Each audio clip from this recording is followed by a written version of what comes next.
triumphant day for Prime Minister Scott Morrison. After an unexpected election victory, the Prime Minister headed to Shark Park to watch his beloved NRL team take on the Manly Sea Eagles. As Mr Morrison prepares to take on another 3 years in the top job, the attention turns to who will make up the coalition's cabinet in the new parliament. While politicians aren't expected back in the capital until June, they could return early. A re-elected Prime Minister giving praise for his political miracle. I give thanks to live in the greatest country in all the world.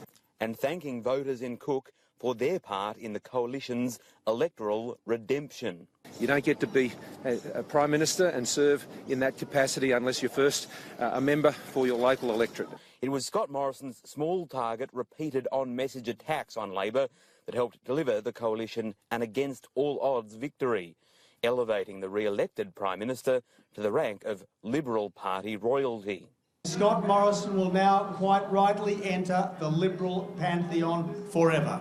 And while Tony Abbott was booted from Warringah, his replacement has given a hope to the coalition, which on Sunday still hadn't received enough seats to govern alone. The coalition are clearly in front of Labor when it comes to the number of seats won. I think there's clearly a mandate there. Zali Steggall promising to push for more action on climate change. The handbrake is now off and we can get on with the job. The re-elected government needs to move with speed if it wants to pass its income tax cuts, which could see Parliament back before June 30. So we want to bring Parliament together. It will have bipartisan support. So let's get this legislation passed. There are other pressing matters for the Prime Minister. He'll now need to decide who'll serve in his cabinet after a number of high-profile resignations. We already know a number of key players, including Treasurer, Defence Minister and Home Affairs Minister.